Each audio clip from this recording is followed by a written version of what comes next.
And we're live. So, hey, everybody, welcome to You Had Me at Bigfoot. I'm not going to do a whole lot of talking up about myself here because I know you didn't come here to see me. We have, obviously, me on for today as a facilitator of sorts to hand you off to who you actually came to see. We also have V, my friend and yours. V. Heyo. Okay, I thought you were gonna hang up on me at the last possible second, right as I change it to. I'm like, yeah, screw this. I'm out. Can everybody at home hear? I don't know if you guys can hear V on the Can you hear microphone. me now? If you could let me know in the chat, which I'll be monitoring while Dave does his thing. Dave, and I totally spoiled the surprise for those of you who didn't know. Dave Outlandish is on the call today, and he's going to be talking about some pretty interesting stuff that I think it's a theory that, as I announced earlier the other day, that many of you probably not heard about, or I know we've never talked about it on here. It's not a popular theory in that I have not heard it elsewhere. So I'm actually very interested. He's going to be doing a little lecture on something that he calls the non-mystical methodology for modeling paranormal and demonic experiences. Dave, if you want to say hi to the audience. Hi, hail. I'm here. Dave Outlandish. What up? You may remember him from such gems as You Had Me at... what were the other ones called? You Had Me at Wizard. Something about demons, fucking demons, something. Yep. You Had Me at Succubus Waifu. Everybody, that's fun. That's what everybody asked for. Everybody asked that. That's what they all asked for. And you can't really blame them, though. You know, you hear so much about on. I know I hear a lot about it on Twitter about the big-titted goth girlfriend, right? And that's called you out about that on Instagram not too long ago because Dave's out here turning good girls bad. There's a song about that, I think. I don't know what you're talking about. Mm-hmm. I'm here to talk about. Okay, so I guess the theory that we're talking about here is that this is an atheistic perspective on, because you know how on your other two shows I always used to say, and I said this a couple times, it's either invisible spirit monsters or it's a psychosomatic experience, right? Yes. So the theory is it's a psychosomatic experience. That's the theory we're working with here. And so to start to test this theory and to examine this theory, we need to create models around this theory. So this is a model based on the theory that the demonic experience is a psychosomatic one.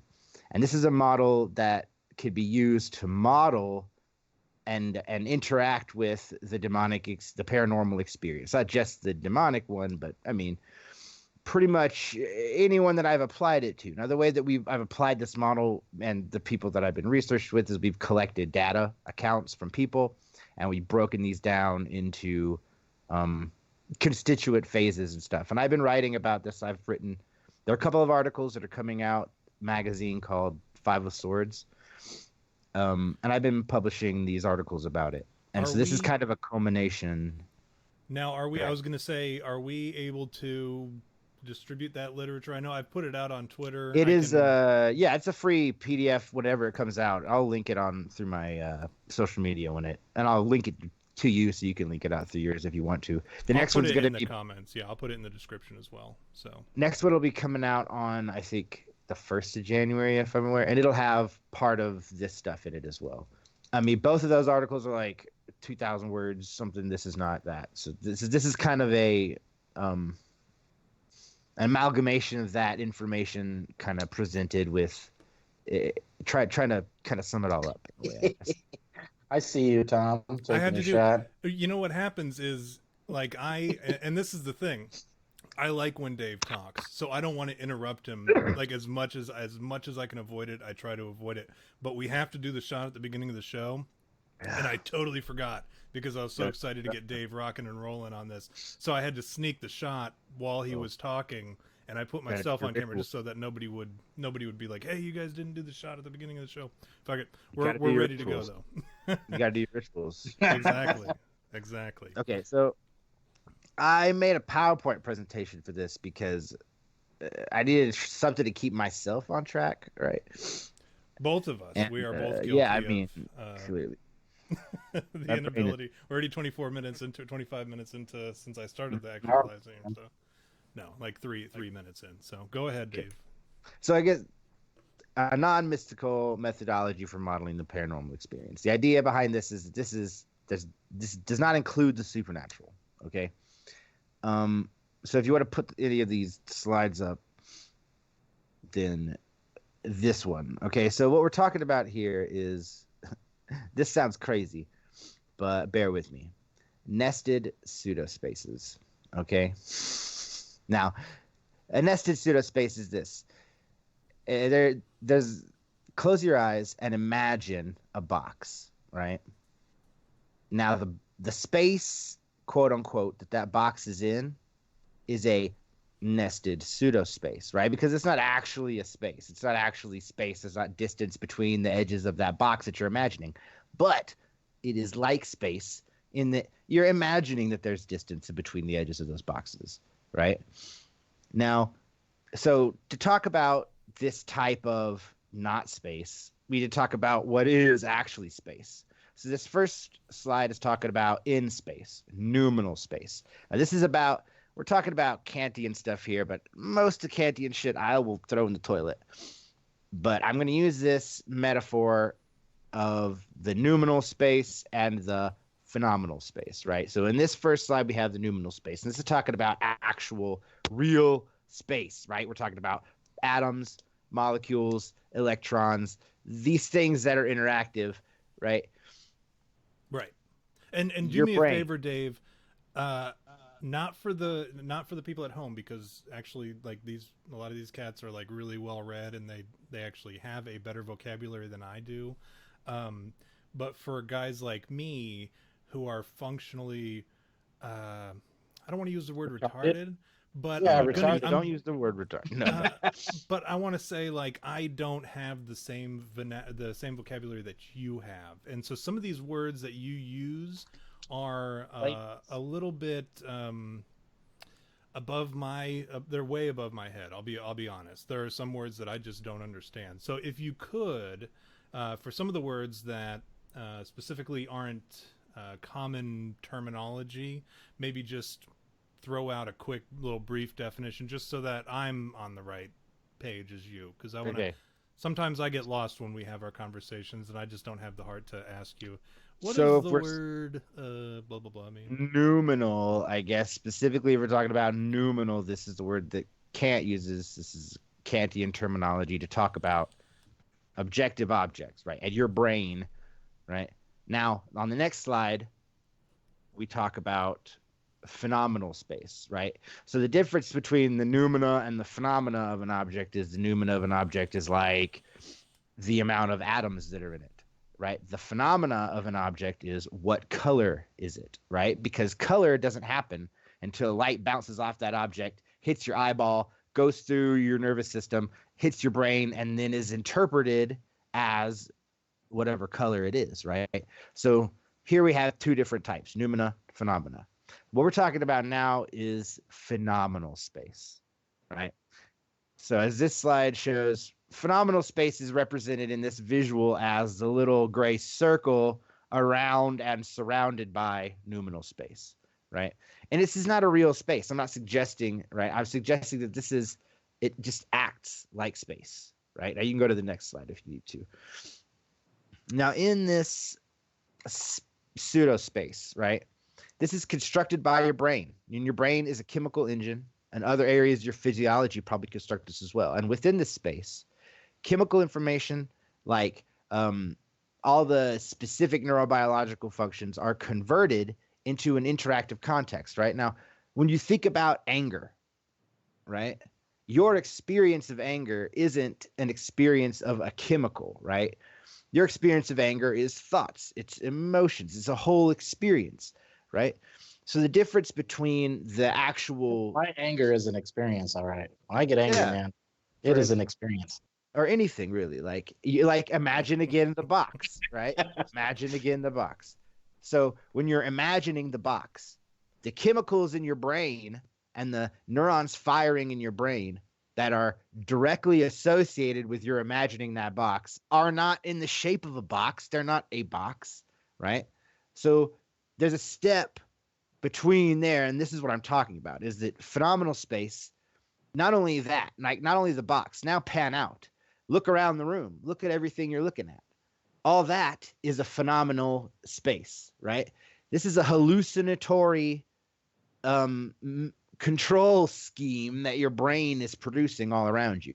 So the box is nested in another phenomenal space, right? So just in this one visualization, we're already looking at two different nested P spaces, right? And on and on and on. As you imagine, right? Think into your memory, right? Think into your mind, remember things, predict things, do imaginary stuff in your head. These are all phenomenal spaces. They're pseudo spaces. They're not actually space, but they act like space, right? Right. And so these are constructed by these mechanisms which occur in your psychology. And so the mechanisms that we're talking about, now I got to stress that we're not talking about accuracy from a neurobiological standpoint, right? This is a model that's meant to just give us a way to sort of interact on this level, right? So now that we're talking about this pseudo space, we're having to talk about the mechanics of this pseudo space, the laws of this pseudo space, right? Now, since this pseudo space is created from derivative information that comes from space, right? It acts like space. So the mechanics, right, of this space are going to be sympathetic to the mechanics of real space, right? And this is only because not because it has to be, but because this is how it is created from our brain, right? So our brain learns from data and produces a hallucination. And this hallucination we're calling in this model P space. All right, we can go to the next. Yeah. So I feel like I beat that dead horse. I hate to Go ahead. interject, sound like an idiot. I am so confused. Okay. I'm so like I'm That's why I'm and I saying, know okay, let's take a step earlier here. to dumb it down and use like simpler words, but I'm kind of lost at what we're even talking about. And at the risk of sounding like a complete moron, I don't really I don't think I'm grasping it. Layman's terms, brother. Okay. So pick an object on your desk, right? Something simple. What is it? It's a little Star Wars guy. Okay, a little Star Wars guy. So that little Star Wars guy is made of plastic, right? That's the noumena, right? A bunch of molecules, a bunch of chains of plastic polymer molecules, and they're all stacked together in a shape, right? It's a glob of molecules. That's what it really is. Now, the phenomenal aspects of that little Star Wars guy, they don't exist in that clump of molecules. In order for the phenomenal aspects to exist, they exist in your mind. So those aspects are the color, right? The fact that it's from Star Wars, the fact that it's a guy, right? All these other details, they are encoded in it informationally, right? But they don't exist as a clump of polymer molecules, right? So we're talking about two sort of essentially different universes here, right? Okay. Right? I think I'm picking up what you're putting down now. Yeah. I think I understand it as opposed to the physical. I was going to say, don't feel bad. He and I talk about this all the time, and I it's so difficult. Like, I've talked to him about it a number of times, and he's tried to explain this to me. And it's not complicated. I'm just crazy and I ramble about it. Well, I get the gist of it, but then like there are times you add more to it, and I'm like, oh goodness, like I'm still on like baby formula here. Because for a second I was like, what, dude? Okay. What? But it does, like, once you kind of start to figure it out, it makes all sorts of sense. And like you use a lot of good like parables for me, like our talk about viruses and stuff. And and this is funny because Dave the other day, we in the first episode with Dave, he talked about the Ars Goetia and the Lesser Keys of Solomon and that at great length. And, I was like, I need to get my hands on that. I had the digital copy, and then I finally committed to buying the physical copy, and it came in the mail the other day, and I sent a picture to Dave, very excitedly, like, hey, do you recognize this book? I feel like this is something that you might be interested in. He's like, oh, it's the motherfucking Ars Goetia. But then he's like, immediately after, he's like, don't read it. Don't touch it. No, like, get away from I it. didn't say that. I said the opposite of that. he said, and then he explained kind of like what he's doing, what he's talking about today. We had to talk about it as it applies to that, and I hope we kind of get into that a little bit later. I didn't want to jump ahead, but I wanted to tell that story. Absolutely. Because it was so funny to me how you were like, oh, by the way, if you read that, you're fucking done, Tom. It's over for you. Like, no. So there's a reason why I'm talking about these two separate universes, quote unquote, right now, right? Now, I'm not suggesting, again, that the phenomenal universe is a separate real universe, right? It is it's derivative, right? But it is a reality. Like, we can agree that it is a reality. It exists. So the terminology that I use to make this easy is the noumenal space is real, right? Phenomenal space exists. Noumenal space exists and is real, right? But phenomenal space just exists, right? And so that's the way I talk about it. Yeah, at least the physicality of it. I think I'm grasping it a little bit. I think it's easy for me to understand as like the noumenal is like the physicality of it, whereas the phenomenal is like the psychology. Now, if you were to grab that toy and you were to describe to me the texture, is that noumenal or phenomenal? Right? I would say noumenal, right? No, that's phenomenal because again, it's coming from the sensory organs of your hands, right? Yeah, okay. That's what I'm saying. 100% of your experience is phenomenal. You exist in the middle of a nested phenomenal space. 100% of your experience is a virtual hallucination like the fucking Matrix created by your brain, okay? Right. Now this isn't science fiction or anything. This is clearly we exist in this hallucination that is made by our brains, and that's our experience of reality. Because from what I've read, actually, because I was reading into biocentrism and stuff like that, but that's a whole nother mess and a whole nother topic. But like everything that exists around us looks, feels, smells, whatever, nothing like what nothing that exists around us looks or feels or smells without something there to look at it, feel at it, or smell it, right? And that's unique to our physiology. We're talking about eyes, touch, and scent. Right. So like, and another organism that uses that picks up particles from the air during inhalation, right? It may not experience things in the same way that scent is, right? So like we experience very unique universes, each one of us, right? And so these phenomenal universes, this P space, this is what I'm talking about, right? Because this P space is created out of information, right? That information comes from your body, and then your brain uses it to build your experience of reality around you, right? And it builds your experience around you based on a culturally accepted narrative.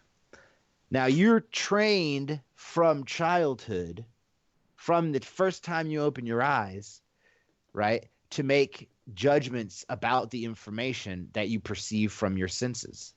But on one hand, you make judgments by yourself, but on the other hand, you're informed by other people around you, right? Because a lot of things you can't tell just by looking at shit. So you ask people and they're like, oh yeah. And so this becomes the cultural building point where you are simultaneously building your reality based on your own personal experiences and based on this culturally accepted narrative. So these are two different narratives, two different stories, right? And they intersect. Can you give an example of a culturally accepted? Definitely. Yeah, God created the universe is a culturally accepted narrative by Christians. So you are raised from a child, if you're raised in a Christian household, to believe that God created the universe, right?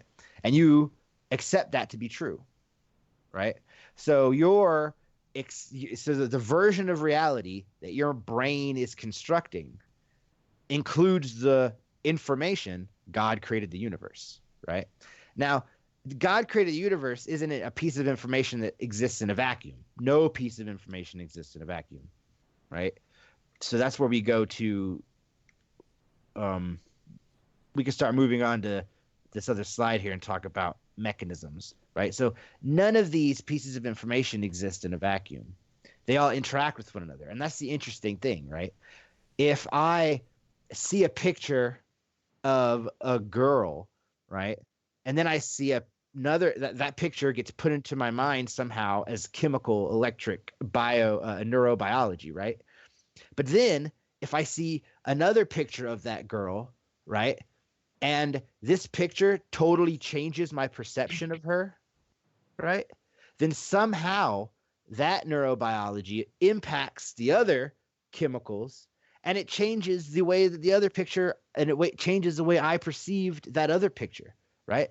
So somehow this picture, this thought object, is interacting with another thought object, and they're just information, right? And they're just chemicals, right? These chemical systems interacting with the brain, there's definite neurobiology occurring, but at the same time, there are psychodynamics occurring, right? And so the psychodynamics are your experience of the chemical reaction that is causing those thoughts to change, right? Correct. And so I'm calling these mechanisms, and these mechanisms build your experience, and there's shitloads of them. And the ones I'm specifically talking about are 3 of them. And because I'm presuming I'm not talking about awareness of self and awareness of body really in this model. This is basically just you're aware that you have a body, you're aware that you are a you, right? And those are really like, these have been studied in immense detail by people way more qualified than I am. What I'm talking about now is 3 of them that are specific to this model, that are specifically important to this model. Sphere of awareness, awareness of network, and interactivity with networked entities, right? So what are these? I keep forgetting that you can hear me on the Skype, and then I mute myself on the thing, so I'm not like breathing in the microphone at people while you're talking, and then they're like, "Oh, what the fuck? I couldn't hear Dave over Tom's nasally breathing his nose whistle." Heavy breathing. Yeah, okay. Pretty much. Yeah. So we'll go. I'll talk about each of them in turn. Go to the next slide. I will talk about the first one, which is your sphere of awareness, right? So your sphere of awareness. This is like. I see now that it's right there.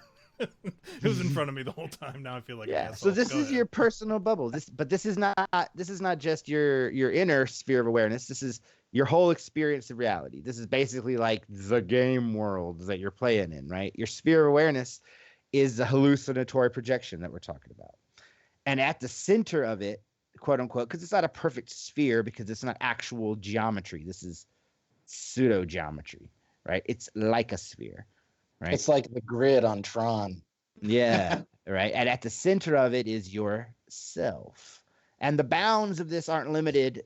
When it talks here in the slide by saying the bounds of SOA are not limited to the bounds of in-space derived sensory information.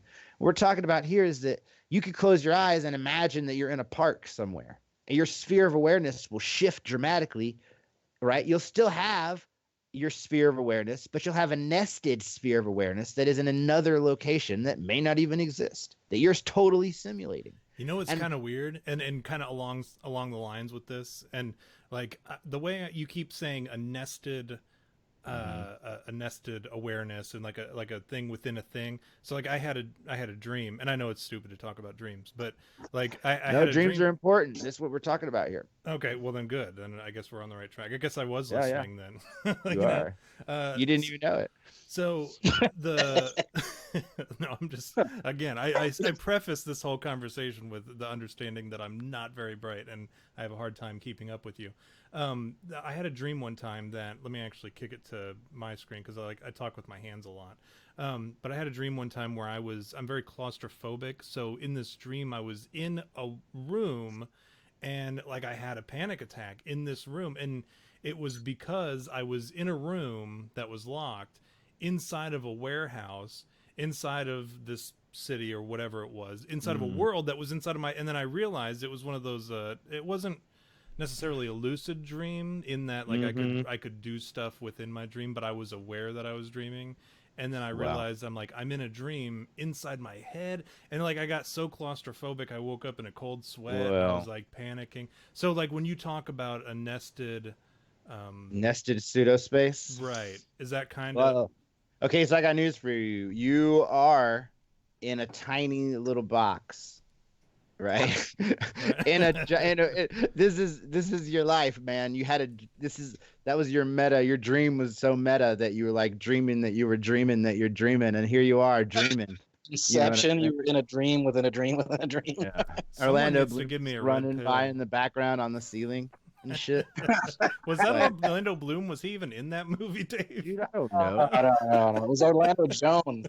Orlando Jones. I don't think that's right. I think I've watched that movie. I feel like I've watched Inception one time or twice, maybe twice. It was definitely the 7-Up guy. You're thinking of the Make 7-Up Yours guys. Yeah, I used to have that shirt. I miss it. The fact that I remember anything about that movie is a miracle. The fact that I remember anything about anything is a miracle. Right. Well, go ahead. We're talking about nested realities, Dave. Don't put me back in that box. Let's talk about. Let me out of my box. Okay, so that's what we're talking about here, man. Give me the red pill. Yeah. Now, next slide here, we're talking about awareness of network. Now, awareness of network is interesting because this is where you're applying self to other things that penetrate your sphere of awareness, right? So when you see another person, that person is an object in space, in numinal space, that has penetrated your sphere of awareness, and so you create a hallucinatory version of that person in P space, right? And based on the interactive characteristics that object has, they will be personified, right?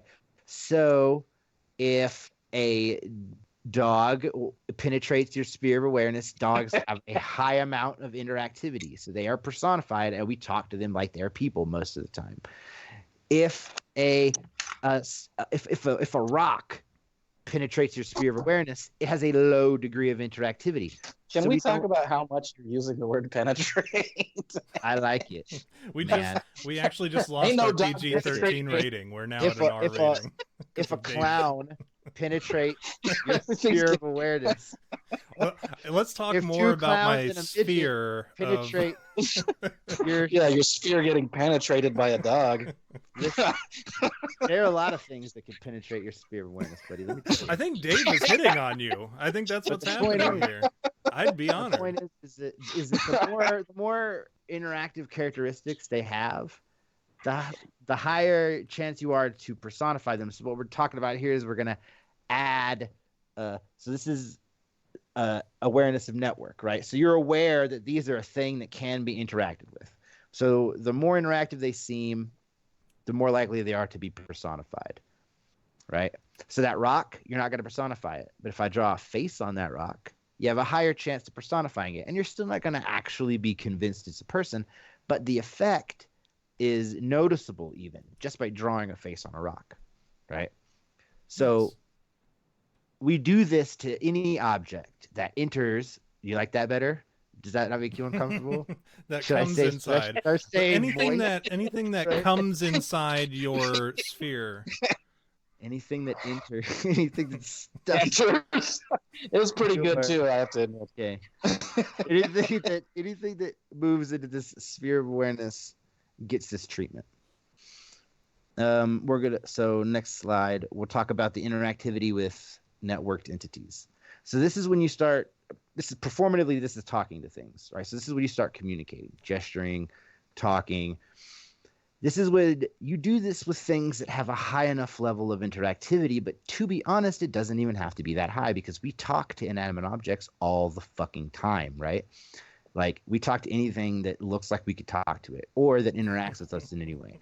Like this is a thing that people do. We just talk to inanimate objects, and these three mechanisms in this model represent that, right?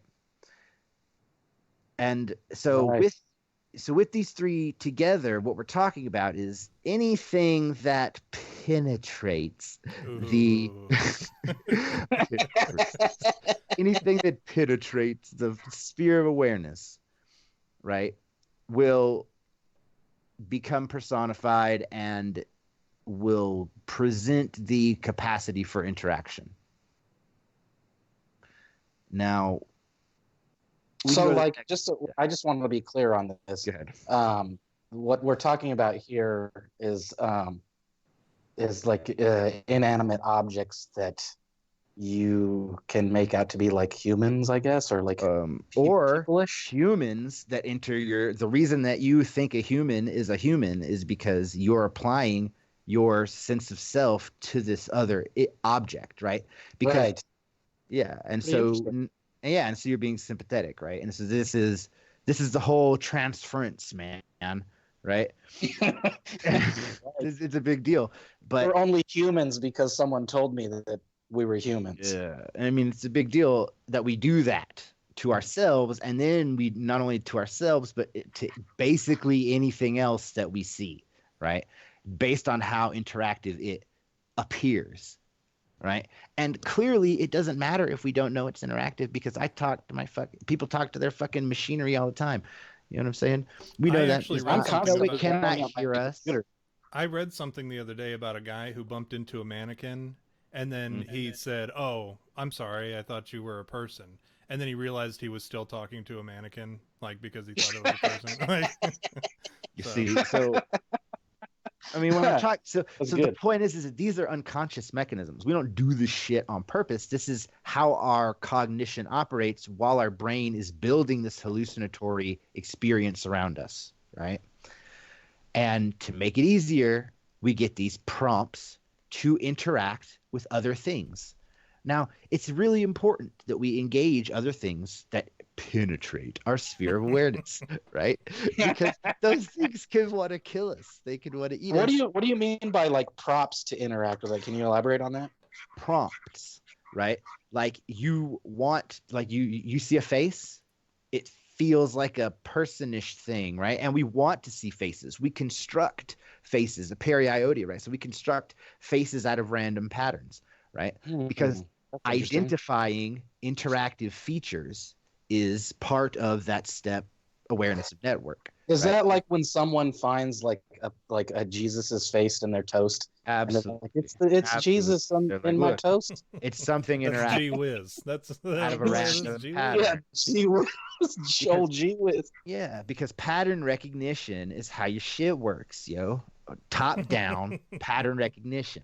Right, and so this is just that. See, now that's the vernacular that I can get behind. Okay, all right. If you just use ebonics for the whole thing, I'm not even able to grasp it. It basically has to sound like a rap video for V to be able to keep up with it. For me, it has to sound like a Baby Einstein's episode.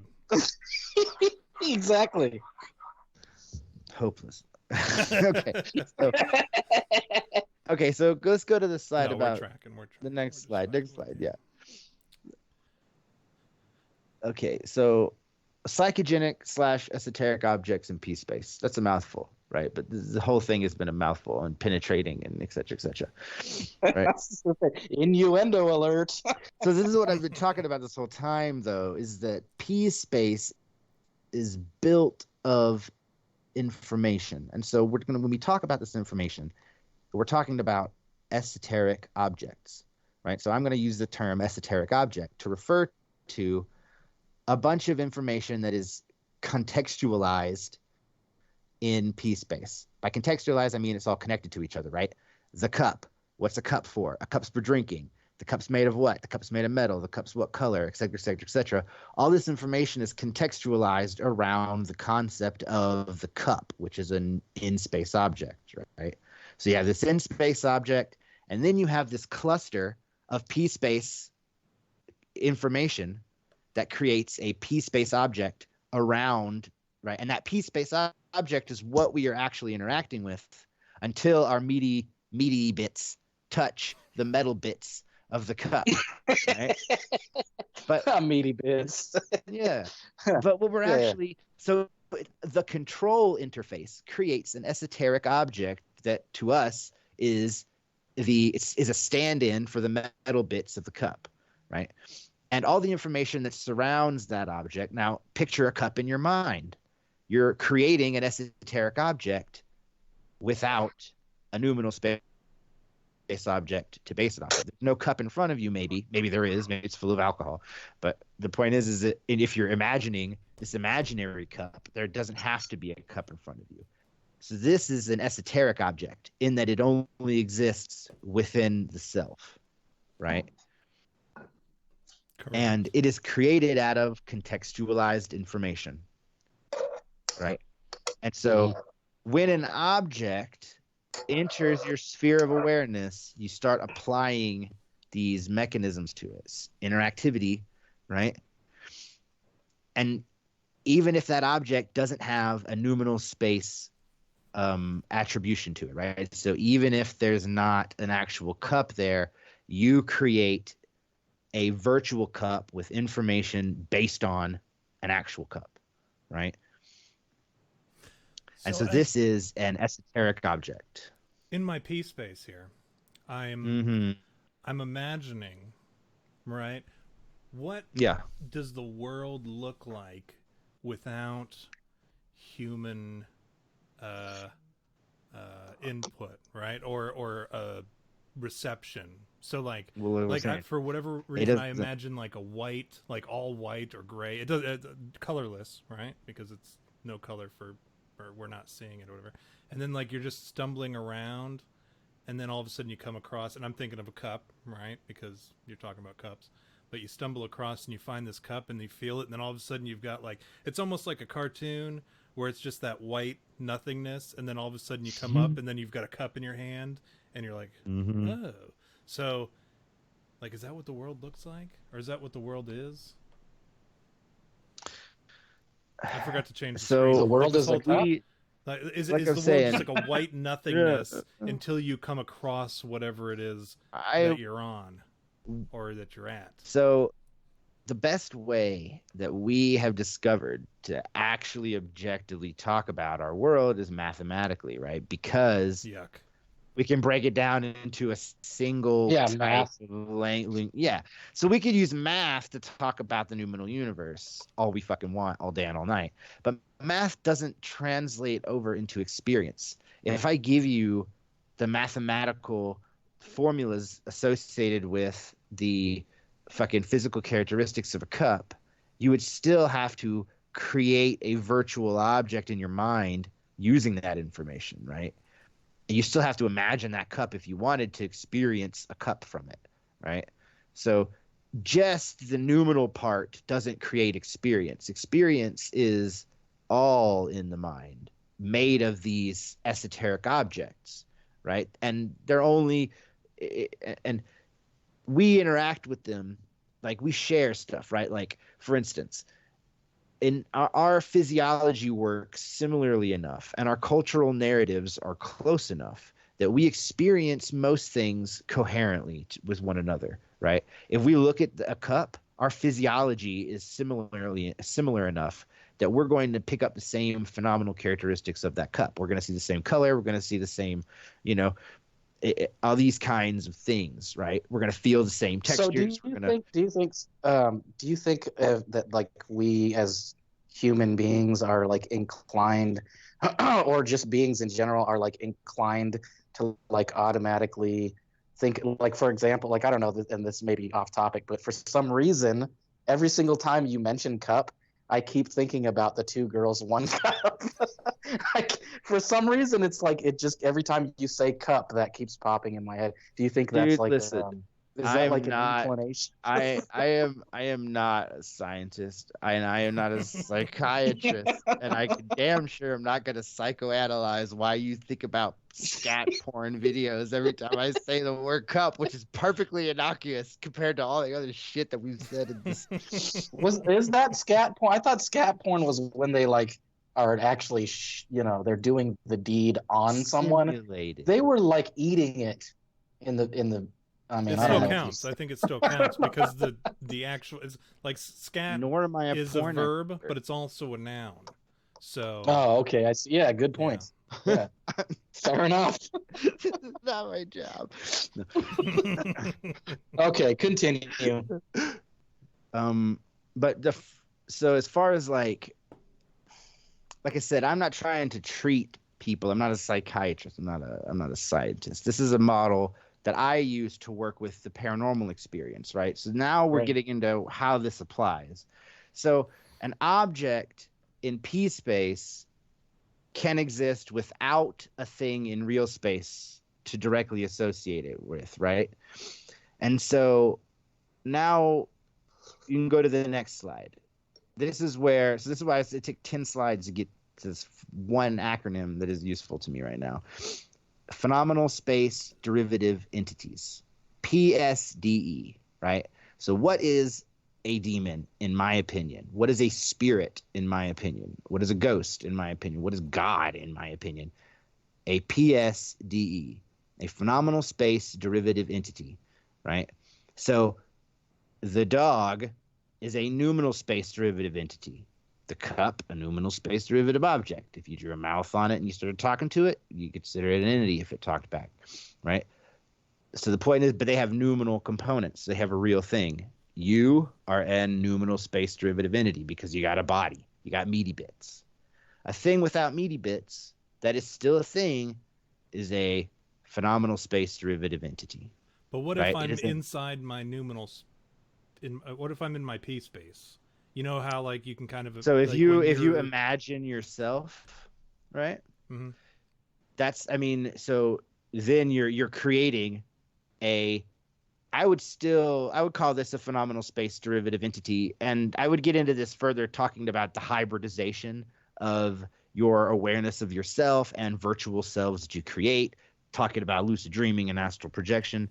But the point is that entities that you create in your imaginary space are phenomenal space derivative entities, and things that you don't create that like walked up on you, like a guy walked up on you in the room and you looked at him and you were like, what's up? And clearly you're creating a hallucinogenic version of him, right? But the ones that you imagine, the ones that aren't attached to a guy walking around or a dog or a duck or whatever, these are the ones that PSDE. And so this is the important one, because this is what I'm thinking that these things are, is I think that this is an information and a contextualized, objectified information system, right? Now, how does this apply? Like, I have an example on the next slide, right, of what I call a narrative trigger event. And so this is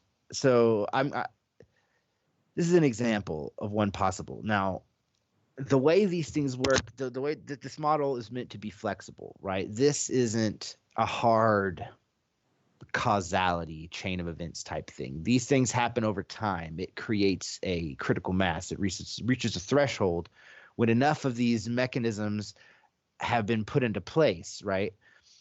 So an example here is that a person hears a noise. So you're in a house, right? And you hear a noise. And then you turn around and you see a ghostly figure, right? So the source of the noise and the source of the shadow were in space phenomenon, right? So the door, the actual wood of the door that slammed, the actual thing that was blocking the objects, these were things that were real, right? But the P space part of that was your experience of the sound and your experience of seeing the shadow.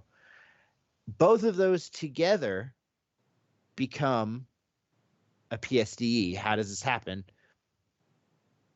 It is constructed via these mechanisms, right? And articulated through the accepted cultural narrative that we already talked about. So where this lies is you're in a house. Someone told you this house is haunted. Or you're already getting information within your sphere of awareness, which, keep in mind, is you're getting information from, even if it's an unconscious, it's a conscious, it's a subconscious type of information absorption, and all of this simultaneously. So as you're walking through a place, if you believe in haunted houses because you accept the existence of ghosts and stuff. If the narrative, if you've accepted, okay, this place could be haunted, it's definitely spooky, the information environment that I am creating around myself is one that can contain ghosts as I culturally accept them, right? And so then when you hear this noise and when you see this and when you see this shadow, right? These things are interpreted, right? That experience is built by your brain in this phenomenal space out of these esoteric objects that you have around you, right? So you turn around and you may see a ghost because what you are experiencing is an esoteric object that has been personified via the same mechanisms that personify yourself and other people that you talk to, right? And so this experience is so real because it's part of the fundamental operative framework of your cognition, right? So when people are like, I know what the fuck I saw, right? I saw a person, right? It was a person, clear as day. I know what the fuck I saw. You have to realize that what you are seeing always is a hallucinogenic construction, right? And so what this model is hoping to do is to talk about these hallucinogenic constructions, not as though they are nothing, because they're clearly not nothing, right? They impact people's behavior, mental health. They can trigger placebo and nocebo effects. The idea is to talk about them like they are objects that have characteristics that can be quantified and qualified and tracked as they move, as people engage them, right? And so I'm not suggesting that a ghost is a thing in this instance, right? I'm suggesting that the paranormal experience is a combination of culture, personal and your personal experiences, right? And cognitive artifacts that while your brain is creating the hallucination of your experience. And now saying it like this seems in a lot of ways to be to some people to be downplaying it, to be saying that oh, you're just fucking hallucinating. It's all in your head, man. But dude, everything is all in your head, man. That's interesting. That's really interesting, the way you just put that, because based on everything that you just said, it leads me to believe that like anything I mean, as a writer, personally, I'm a writer. So as a writer, I feel like you can just create anything. You can. And like you literally, like what you're essentially saying is you literally can. You can, right? But the point is that you don't have 100% control because you yourself are an artifact of these same processes, right? You're in the machine, man. In order to operate the machine, you have to have a model for the way the machine operates, right? And this is kind of stuff that we've been talking about, but this isn't, right. This is Chaos Magic 102 probably, right? Is talking about the way that the esoteric environment operates. But specifically, this model is talking about tracking interactive objects within this space, right? Because specifically the way that these articles were written was about in the context of demonology, right? So let's give another example of a narrative trigger event. I've got a whole summoning circle set up, right? That is exactly correct according to my culturally accepted narrative on how to summon demons.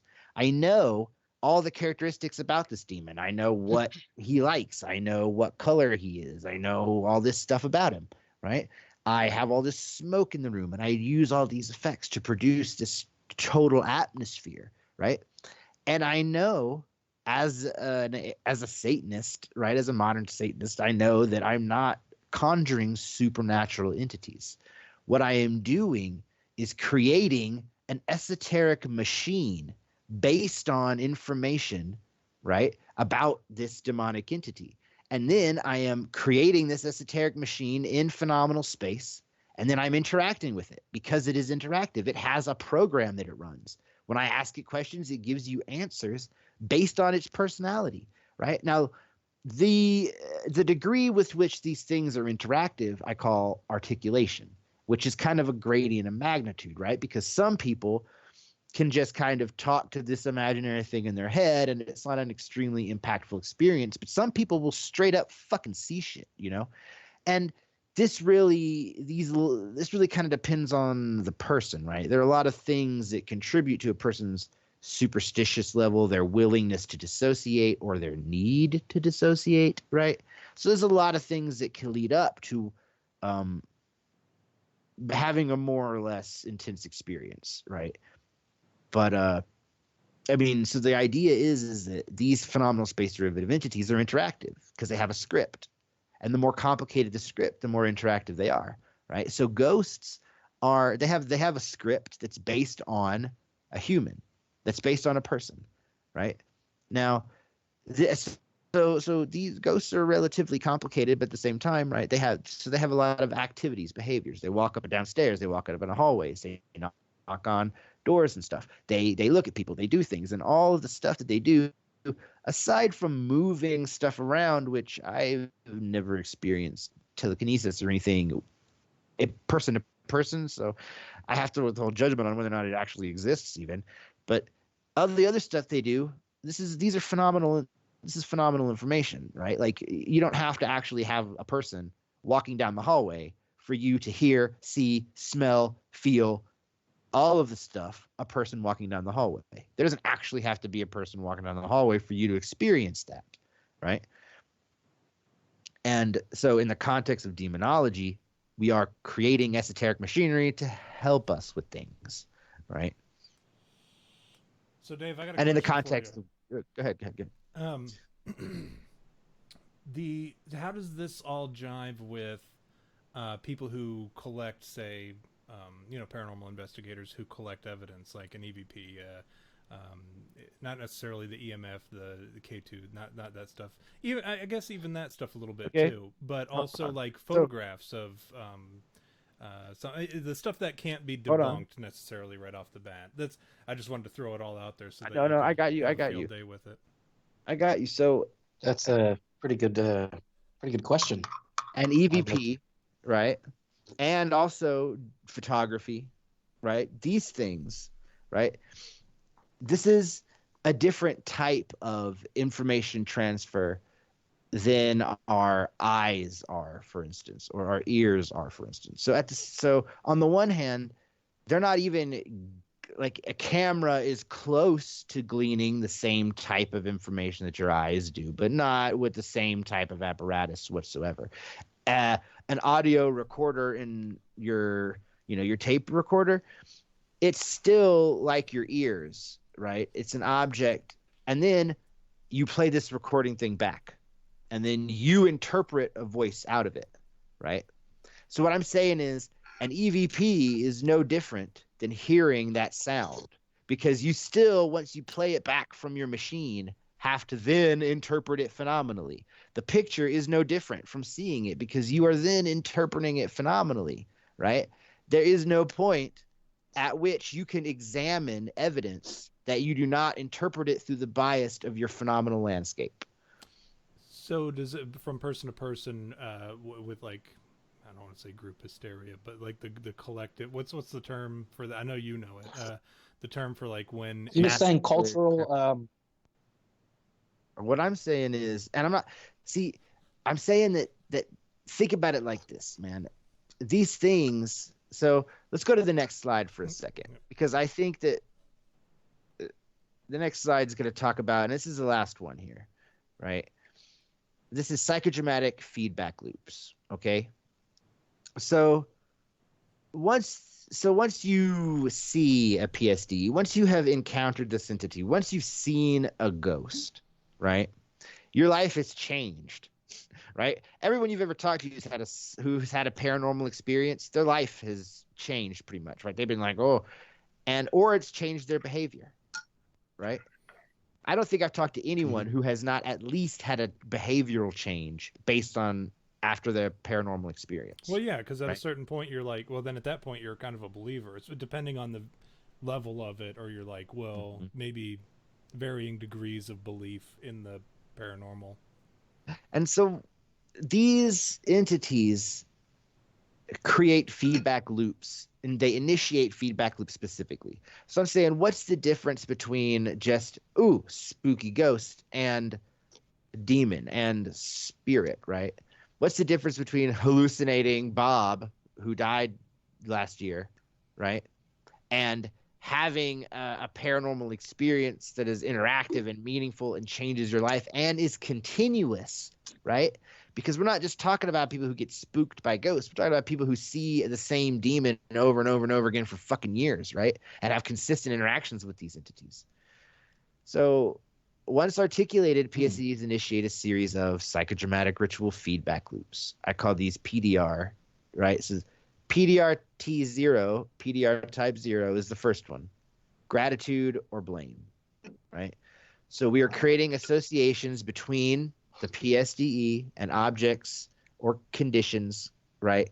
So like, for instance, we're saying, man, that demon gave me a headache, or thank you, God, for the food I am eating, right? Or thank you, sun god, for rising again, right? Well, we that's are making raw, right? Whichever, man. We're making associations between an entity that only exists in our mind and an object or condition that happens in the real world that we fucking need and is important, or that we fucking hate and want to avoid, right? And so the significance here is that now these things, our minds are considering these esoteric objects to be as important as real objects because we have made associations to them, either gratitude or blame. So psychodramatic ritual type 0 is when we start assigning gratitude or blame to spiritual entities.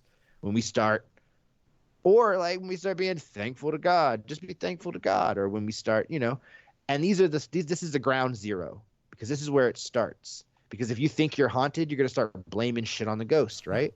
And that's when we start, that's when it develops into a poltergeist, right? Because now the ghost is mischievous because you're blaming it on him. So the intensity of the entity increases, the articulation of the entity increases, right? So now we start going into PDR T1, right? So this is gnosis. So the next thing you do once you think your house is haunted by a poltergeist, you whip out the fucking Ouija board, right, son? Right? So this is gnosis. Request for information from or about the PSDE, which will then inform behavior, omens, prayers, mediumships, right? So now that you're convinced that this thing is real, that this esoteric object has real implications, now you're asking it for information because you think it has. Now, this information that you get from it is not knowledge-based information because it's not coming from the real world. It's narratively charged information because it's coming from an entity that has a script, right? So the information that you get in PDRT1 will only reinforce the characteristics of the entity. So pray to God for guidance will only ever give you answers that are God approved, right? Because if you start praying to God for guidance and he starts telling you shit like, yeah, man, you should have like all the sinful, like you should like totally be sinful as fuck, man. Like you should like you fuck should all. let these. Then you're like, you should let them whoa. penetrate your sphere. Then you're like, whoa, man, that doesn't sound like the God of the Bible, right? So what I'm saying is that once you start asking it for information, it's going to give you information that reinforces its own articulation, right? And so usually it's going to tell you we go to the next step, PDRT2, which is idols. This is the idols phase. This is when you start writing accounts or scriptures, creating tools, totems, temples, and these transmit narratively charged information, right? And it propagates the psychodramatic entity. So as an example, the Ars Goetia that you have. This is a book that has in it all the narrative information of 72 of these of these phenomenal space derivative entities, right? That then, as you read about them, that information will construct this entity in your mind. Once the potential for this entity is in your mind, things will layer upon themselves. Now, as from a personal standpoint, that's interesting, right? Each person is inclined to superstition or inclined to believe these things at a personal rate, right?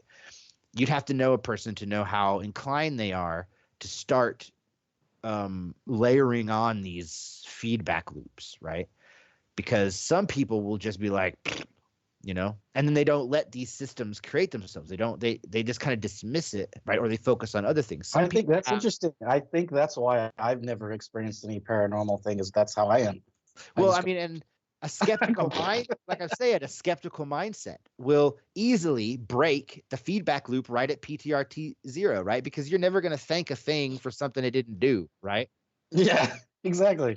Because you're skeptical. Right now, we take for granted the concept of skepticism because this is a modern conceptual like ideology, right? This methodology to be skeptical of your environment and to use scientific reasoning, right? We take that for granted, right? That's a modern I totally agree. thing. So the fact that you can break this feedback loop right at PTRT 0, that's a modern sort of thing, right? But what if you don't want to? What if you want to build an entity? What if you want to build an esoteric machine that will entertain you or help you in some way, right? Because these things, they don't produce knowledge-based information, but they do permutate information that you give them. So you can give them information and it'll bounce around in them and it'll come back out to you in a way that, while predictable, you didn't necessarily expect or do yourself. You know? I feel like if I did that, I'd end up with like multiple personalities or something. Yeah, I mean, here's the idea, though. So where do you think that whole thing comes from? Now, let me ask you this: right? Dave. Can you? Okay, it's a two-parter. Okay, so babies, right? Babies, dogs, cats. I don't know what other. I'm sure other animals, right? Noisy poopy objects. Well, sort of. I guess that applies, but that's not where I was going with it. But these types of individuals, who's eating dinner while we're like, who's so bored that they're eating dinner? V, is that you? Nah. Are you just sitting there eating a sandwich or eating a steak or something?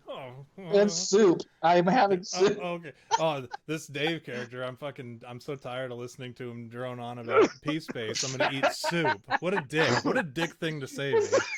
So no. So babies, dogs, cats, kids, even.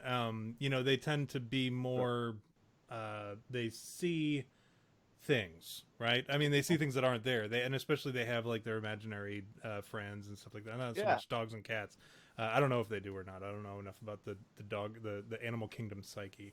But they have these, and sometimes you think like babies and kids and stuff. And I've always had a theory that kids and babies see ghosts and spirits and what have you, because they are not conditioned to not believe in those sort of things. And as we grow up, people tell us, well, no such thing as monsters. And you just get rid of it. So that was part of my second part of my question. But do you start out at like P2 or even like an unknown P3 as a kid, or even a dog or a baby or whatever? Think about it like you're building a castle, right? And as a baby, you're just starting the foundations of this castle, so it could look like anything you want it to look like, right?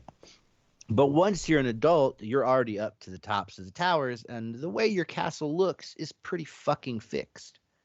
But it's not permanent, because you can still blow away your walls and build new sections of your castle and ultimately change what I would call the esoteric architecture of your experience, producing mechanisms, right? So behind the scenes are the things that produce your experience, your beliefs, right? And this is your narrative, your culturally accepted narrative and your personally accepted narrative, and these build the castle of your experience.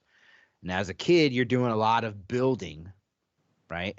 And if you think about it from the standpoint of like, again, I'm not a fucking scientist or anything, but if you think about it from the standpoint of like evolutionary psychology, right? Like, which again is kind of bullshit, but it's convenient for what we're talking about. That you're an evolving hominid and you're young and you're trying to identify threats and helpful things. So it behooves you, right? You pass on your genetics better if you are better at identifying threats and helpful things and interacting with your environment and the interactive objects in your environment. So it makes sense for children to be hyper articulating their environments at all times in order for, to help to facilitate survival, right? And situational awareness, because you would rather freak out at monsters that aren't there and also freak out at a monster that is there rather than never freak out at anything and die. You know what I'm saying? Makes so sense. It's like hyper articulation is a result of these things. And so talking about fear, right? If you are scared in a house that seems haunted, you're more likely to experience paranormal phenomena, right? Because your environment is now in a state of fear, and so you're hyper articulating objects within that environment and looking for threats. You're hyper articulating the details of these objects so you can assess their characteristics, so you can determine whether or not it's a threat or not, right? So the higher your fear, right, the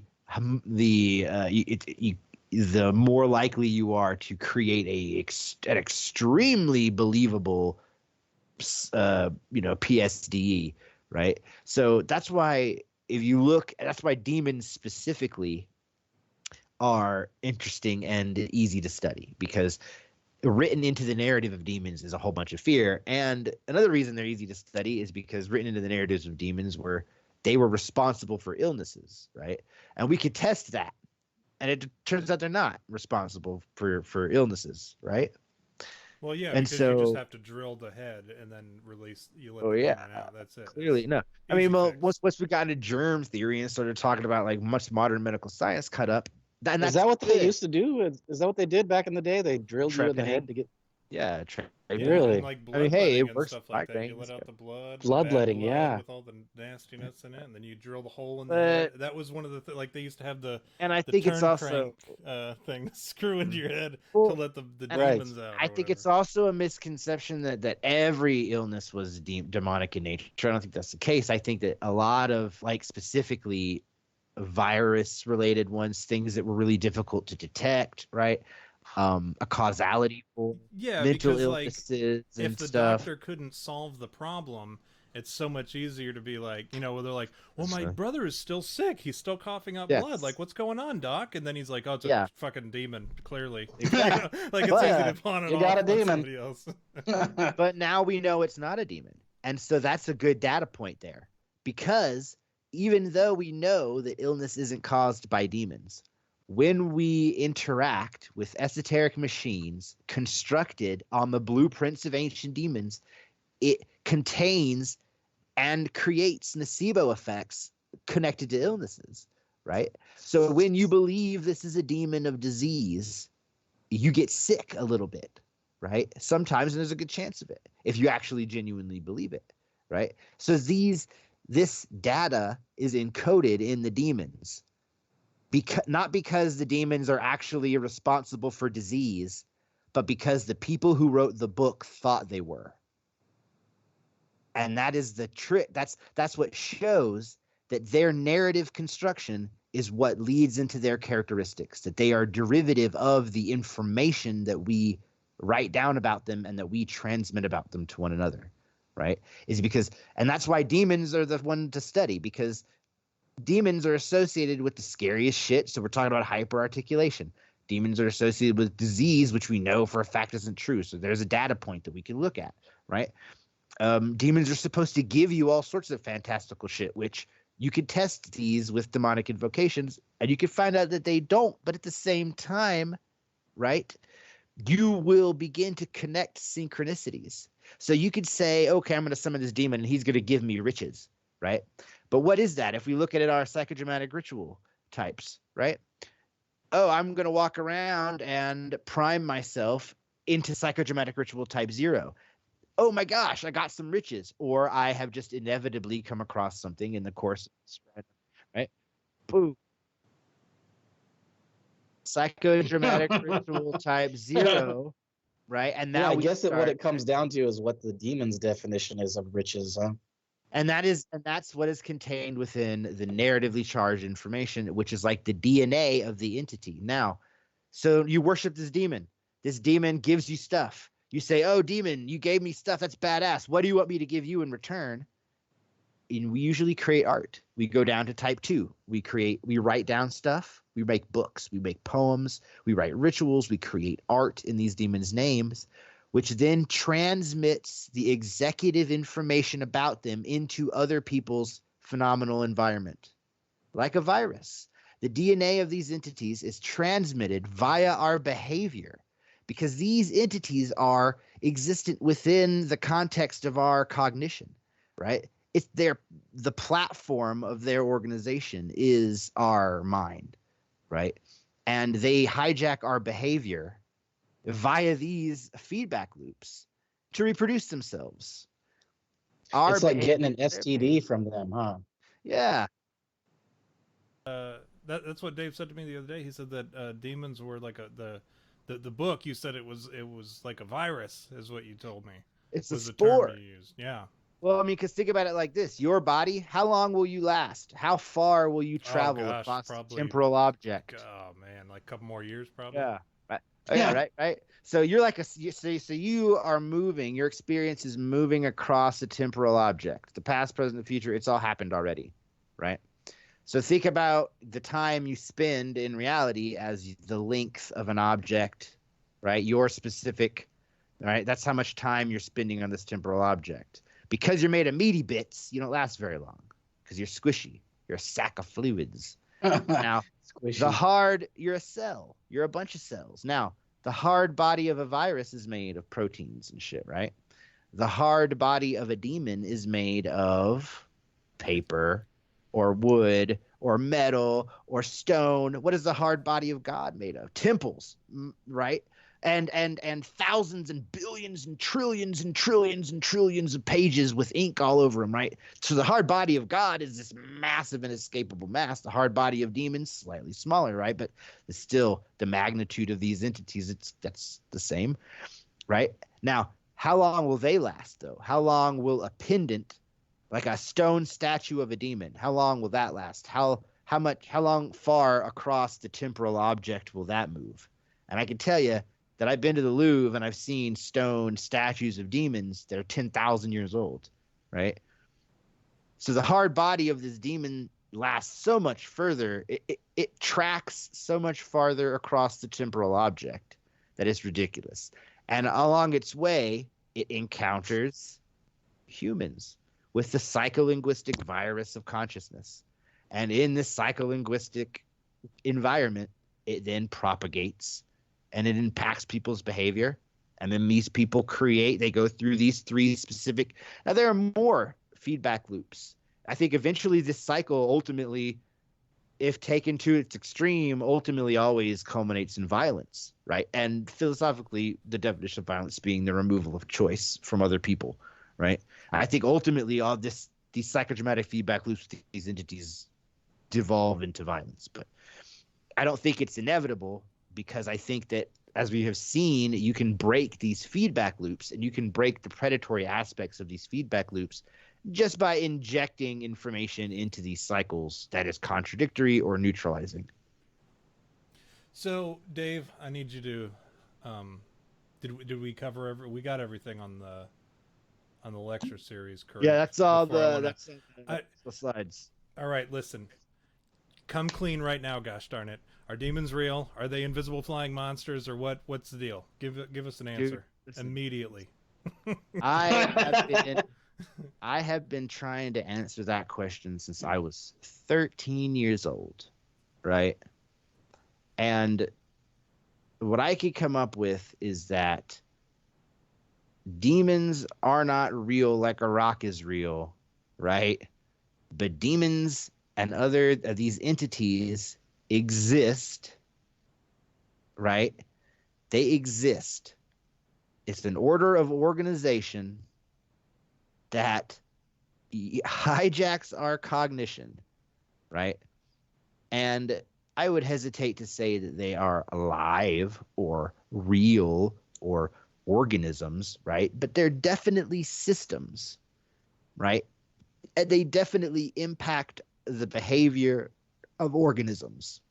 That's it's a really good argument. As a skeptic, I'm like immediately go, well, none of that is, it's all poppycock or whatever. But the argument that you placed, sorry. Mm-hmm.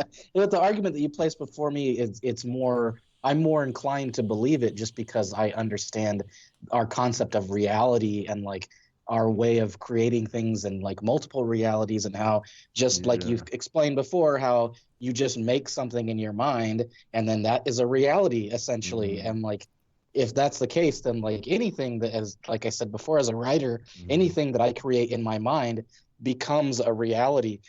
And now that like object or personage or whatever it is that like I've created, that's become a thing. Like, I don't know, for example, like say I write a story and I create some new cryptid, that the movie goes to the movies and all these people see it, and it's like the Slenderman, for example. The Slenderman's a good example.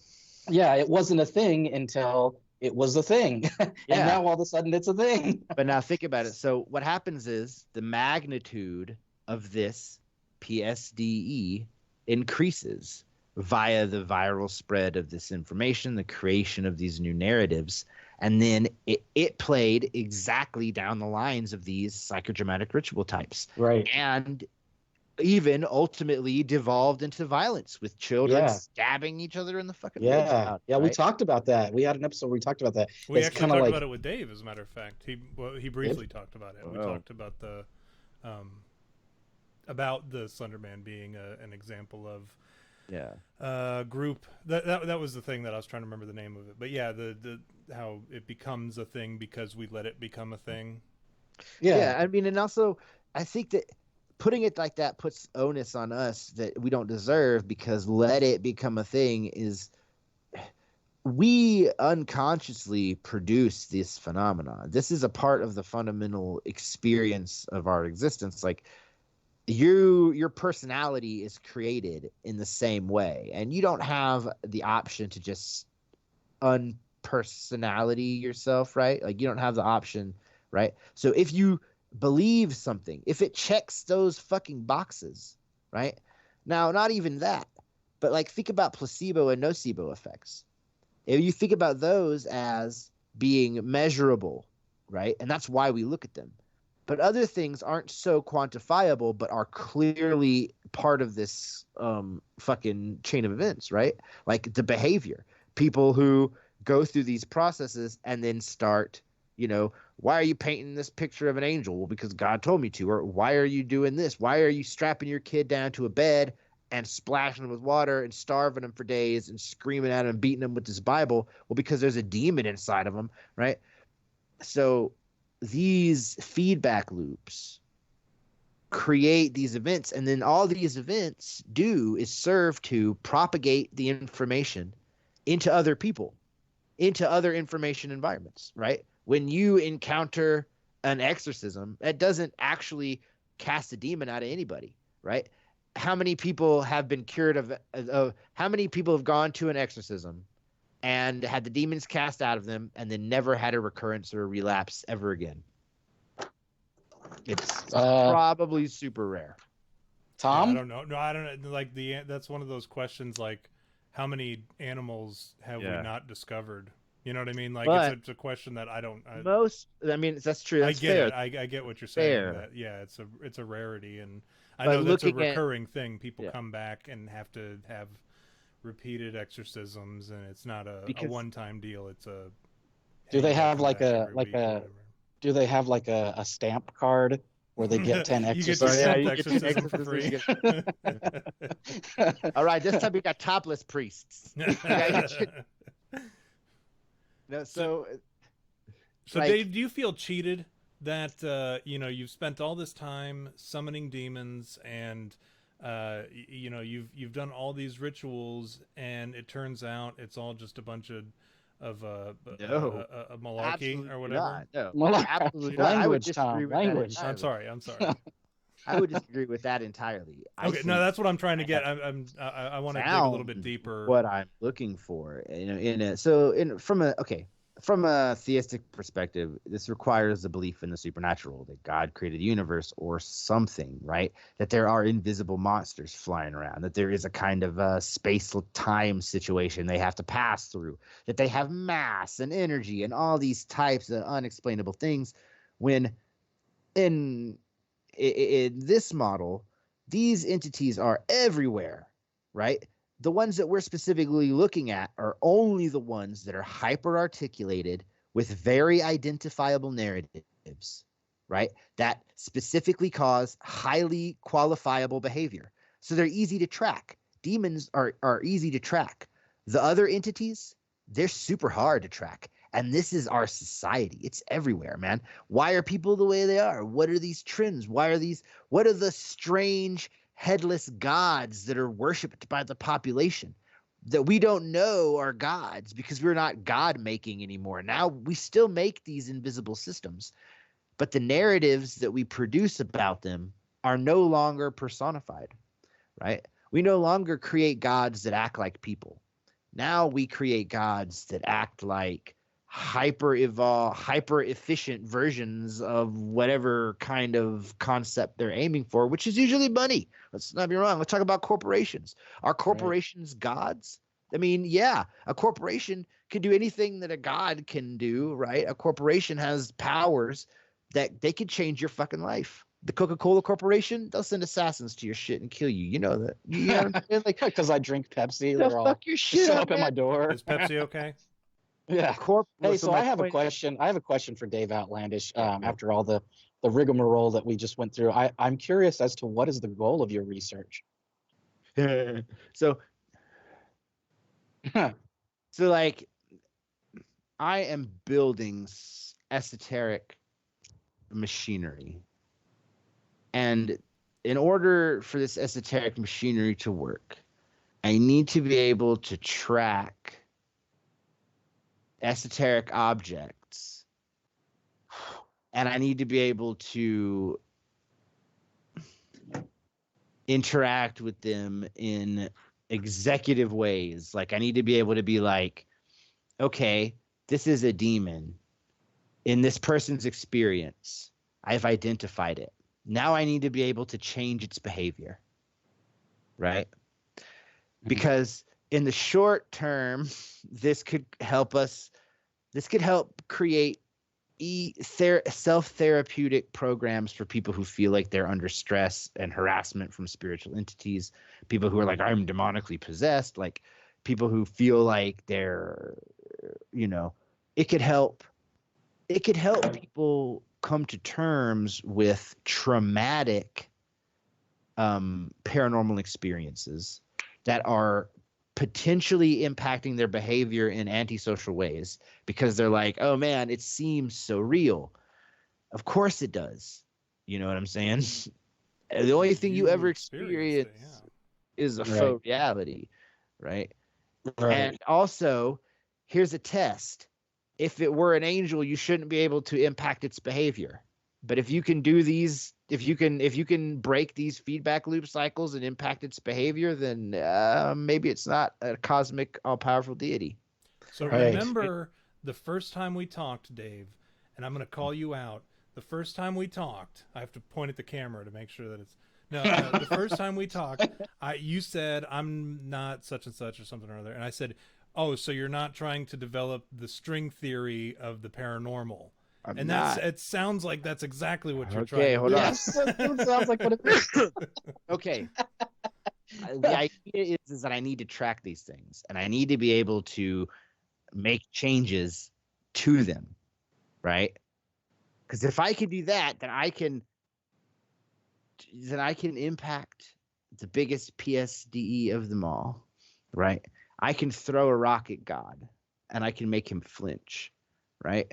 Because if that is the case, if the theory is true, and that these entities are the cognitive artifacts that I think they are, and that we could input information into their system which will impact their behavior, then I should be able to create an esoteric machine that I can input into the minds of other people that will throw a rock at God and make him flinch. So there was a picture, V, and I know I sent it to you at one point, of a guy, and this is what got you to turn me on to Bronson, that movie, because there was the guy who like fought somebody and then the cops arrested him, and then he fought the cops, and then when he was in the jail he fought the jailer or he fought the executioner or something, and then he dies and he's in heaven and he fights God.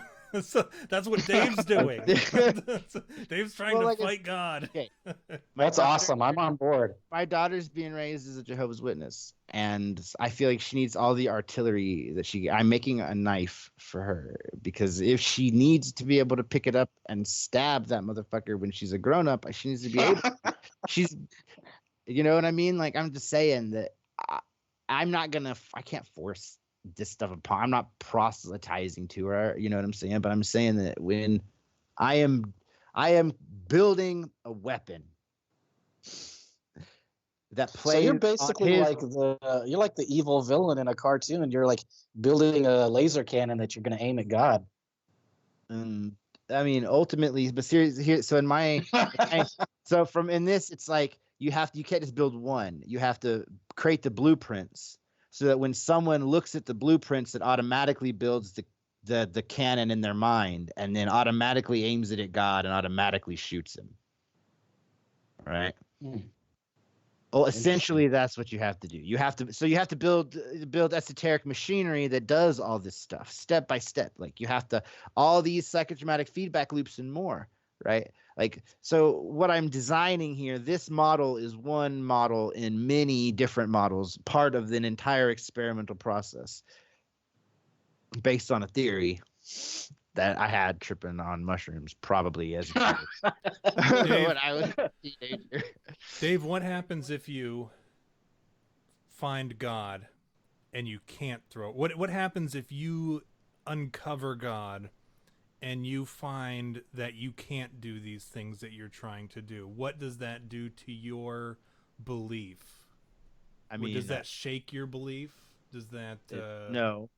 This is again the positive or the negative. Like if I could throw a rock at God and he flinches, this is a positive data point as far as my theory goes. If he doesn't, it's a negative data point as far as my theory goes. If it doesn't shake the theory, it's a positive or negative data point as far as the theory is concerned, right? And then once you're done experimenting, you take all the positive or negative data points, right? And you look at it all. So, it's one. And it also, that kind of would make it easier, to be honest. Let's be honest. That would make it easier. So it's harder. Dave, it's harder to throw a rock at God if he don't reel, right? If God don't reel, it's way harder to throw a rock at him. Right? If God don't reel, I could throw it. It'd be easier. That's all I'm saying. Dave, are you the Antichrist? You have to answer that legally. Yeah, we need to know for sure. Doesn't the Bible say there will be multiple antichrists? No, there's the Antichrist, the false prophet, and then there's Satan. There's the trilogy. No. What about the dude lighting the bong in the background of the meme? Oh, that's right? You, right? What about that guy? No, all right, I have Dave. Too, man. All right, Dave. It was awesome having you on here. I don't want to kick you off, but I have to. I mean, there's always going to be more episodes, but it's already, it's 1 a.m. here. Yeah. People are trying to put their kids to bed, I assume, at 1 o'clock in the morning. But no, I have to take a whiz. Honestly, that's all it is I have to take a whiz. And we've been marathoning like an hour and a half. Okay. And so basically, I all I want to say is, if you watch this, if you understood the model, if you want to understand the model more, contact me. If you want to help me develop this, just apply this model to the paranormal events that you've experienced, or that people have experienced, or that you've read about or listened to. Every time you're watching a ghost show or something, apply this model, this methodology to it, and think about it. That will help me more than anything. Is that a nominal that's space, or is that's P space? Clearly, P space. we've been waiting for this joke P the space. entire time. No, you know what? So There's a dude who was on Twitter this whole time, and he's been making peace-based jokes this whole time, and I've been retweeting him, so you'll be able to see him. What I've done here is yes, it's a peace space. I do have to make a peace space. I have to go put the seat down and take a peace space, as Dustin would do. What I've done is on the screen right now, you'll see there's just the title of his lecture, Dave's lecture. He's on Instagram, Dave Outlandish, and I don't know. Do you use your Twitter? I know you have one. Okay, then never mind. Everyone disregard the Twitter. Go on Instagram, and I'm here. I'm helping bring about the end of the world. Like we were joking about this the other day, Dave and I were. That you know, I'm just here trying to make dick and fart jokes, and then I give Dave a platform as often as I can, as often as he's willing to come on the show, which is far more often than I think he should, because he's better than this show, and he's much better. I said somebody earlier that he was slumming it by coming on the show, but I give him a platform as often as we can, and so I'm in part helping bring about the end of the world here. I mean, but you can go to his... You guys realize I'm a raving fucking lunatic, right? Like you guys we're in. That's what we love about on this joke, right? Well, it's funny because you know, you fit in certain aspects, but at the same time you're like way smarter than we are, especially on a lot of these things, and you use a lot of really big words. So like you make us look especially like you create this dichotomy, right, between but us and you. The funniest thing about that is that Tom and I are constantly telling each other how smart we are, and we're so smart, dude. And then you get on here and we're like, man, we're such idiots. Dude, I am super poorly educated, man. But go to his Instagram and check it out. It's Dave Outlandish. You can go on there. Are you still doing your $6.66 or $6.66 deal for sigils and signs and magic and shit? Yeah. Art for art. For art. Okay, yeah. 66 cents. And then, you know. But yeah, I am. Okay. And I do cartomancy too, which is not telling the future, but you know, I like looking at cards. Everybody likes pictures of playing cards. So you can do I like that. the ones with the hit them up, and and bug them about that. Bug them on Instagram. That's what I do.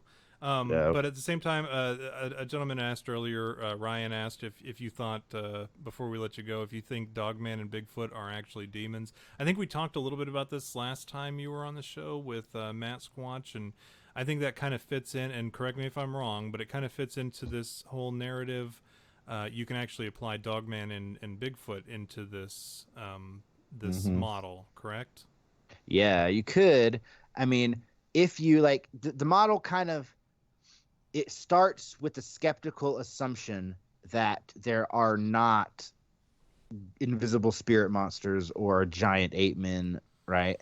And that there requires the evidence to prove that there is. So it starts from the skeptical perspective that there's not, right? So if you start from the skeptical perspective that there's not, and then you look for, you know, and you only accept evidence that is really significant, like you're not, you know, you don't accept an imprint on the ground as evidence of a culture of Bigfoots, right? I mean, it is evidence, don't get me wrong, but it's not conclusive enough to say, yes, but what about the casting, right? There's clearly an army of Bigfoots out there because there are footprints on the ground.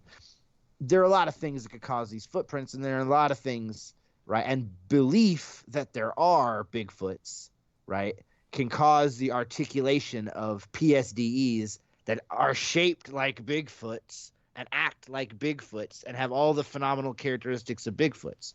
So if you go into an investigation of Bigfoots, believing in Bigfoots, you might create these false Bigfoots, right? And then finding an imprint on the ground that looks like a big human step, right, might be then interpreted as definitely the footprint of a Bigfoot. I'm not saying that there aren't Bigfoots out there, and I'm not saying that you should discard evidence. What I'm saying is that you can't go into the situation believing in Bigfoots, because you may end up hallucinating these, you know, entities that act exactly like Bigfoots and creating an experience wherein Bigfoots exist, right? So if you want to be objective and investigative, you really have to purposefully disbelieve in things. And this is the idea behind skepticism. So, like, I think if you look at all the events from a skeptical perspective, you can fit most of all the stuff. And I'm not saying there's not anomalous stuff out there, because they is be, okay? The objective universe is a crazy fucking place. It's way weirder than we realize. We don't understand shit about it, okay? You know what Heisenberg said about that either. He said the universe, not only is the universe stranger than we understand, it's stranger than we can understand. All I'm saying is the multiverse is a crazy fucking place. And we already know that this is a multi-dimensional fucking nonsense, hyper temporal, whatever the fuck, right? Like, shit happens outside of our fields of awareness, for sure. And we can't say it doesn't, because we know for a fucking fact it does. How high are you right now, Dave? And I'm like at a regular level of highness, I guess. We used to give percentages. I used to get high with this dude, and we used to give percentages based on how high you are. Like, what percentage would you? You can never leave. I'm just tired. I wake up at like 4 in the morning. You can never leave, Dave. You can never. I'm just trying to induce paranoia. Induction, dude. No, an induction of psychodramatic states, man. That's what it's all about. And that's how you influence people's behavior. Anyway, I'll ramble on until the end of time. Am I a virus right now? Am I a PTSD? Or your personality is a psycholinguistic. Yeah, no. I mean, you're a P-space, bro. I think there's a lot of research that suggests that your consciousness is a psycholinguistic virus. Yeah. Right on. All right, folks at home. We'll see you next time.